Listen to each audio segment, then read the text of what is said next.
Hello friends, welcome back to the new tutorial of the Firebase. Today we are going to learn how to generate the assist token for sending the Firebase push notifications. So those who haven't subscribed my channel yet, please do subscribe my channel, and if you like the video, please do like, share and comment on my video. Let's get started. So here you can see that the cloud messaging API legacy is disabled. Now we are going to use Firebase Cloud Messaging API v1 from the June onwards, I think 20.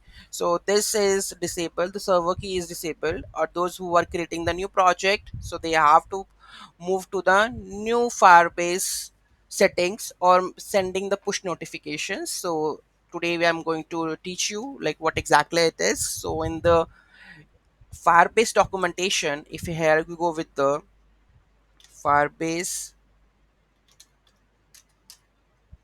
Firebase migrate legacy.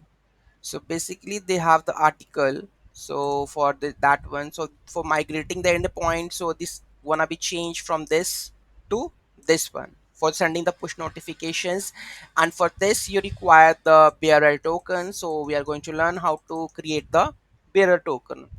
So how we can create it?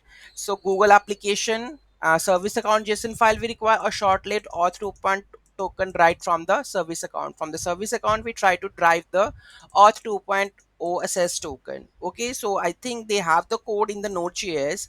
So admin.initialize admin.credential application default. So we are going to check this how we can do that. So before you have two service accounts you have to be okay. So if you don't have the service account, so make sure you have the service accounts. So I'm going to log in with my any project. Here we have the project, so let's go to that one. So this is a project of mine. So service accounts, so here we have to generate the service accounts according to it. So if I just go and just check over here, so first of all what we require, so this is the update project ID, we require project ID.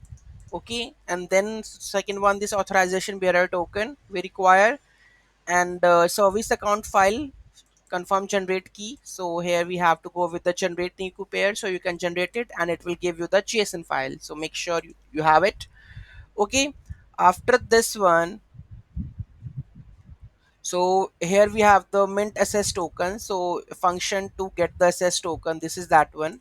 Okay, so I'm going to use that one to generate the ss token, and with the python we can also, I'm going to generate this one. So currently I will do with the node.js, then we will do with the python. Okay, so let's get started. So how we are going to do that, so let me open my project, let me open the postman also, and I think I am not opening over here the, let me check the htop.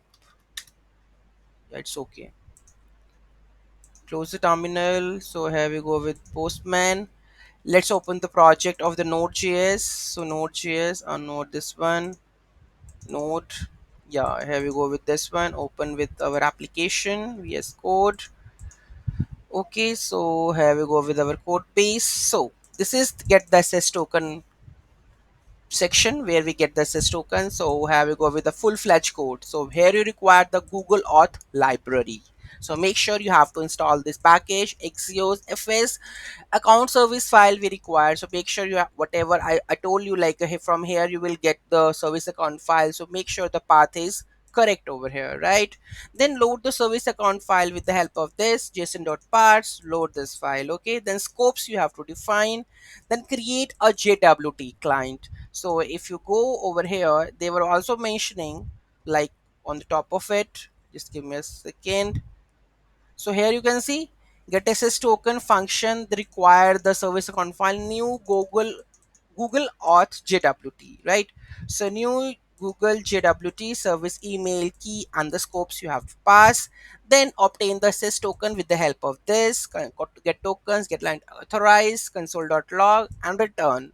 Okay, let's check it that it is helpful for getting the SS token and sending the push notifications. So here we go with our node.js code and let's open it over like this, open in a terminal, and we will just add node. What's the file name? Let me just check it. Assess token.js, assess token.js, and here we go with the token. Okay, let's go to the postman and just copy and paste this SS token to generate the push notifications. Just copy this, and here we go with our headers, authorization bearer token. So make sure you have to add this bearer token and just paste it. Done. Let's move to the Next.js project where we get the token. Okay, so where is Next.js project? Next.js, Firebase. I think this is my project, right? Yeah, this is that one. So let me open this in the terminal, and nvm use node 20 for that one, and npm start dev. Oh, sorry, npm run dev.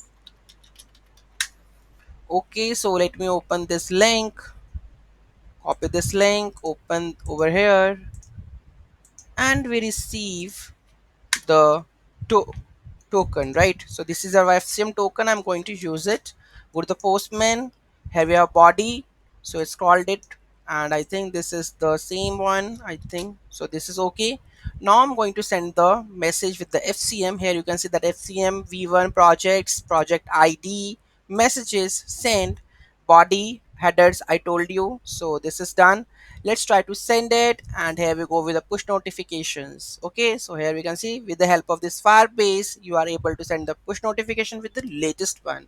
Okay, ss token is done, push notification is done via postman. So I think you get it, you know how to do that one. Okay, so any doubt, any query in that, do let me know in the comment section. Thank you so much for watching this video, and don't forget to like, share and comment on my video. So make sure comment comment on the video and like it, so that you can reach to the mass audience to that videos. Okay, so thank you so much. And those who are saying that though you haven't provided me the code for this one, so now I have provided you the code also, and how it is working I also tell you about that. Okay, so I think it's done, and the one video is pending, that is for the python, and I will upload soon. So thank you so much for watching this video. Have a great day.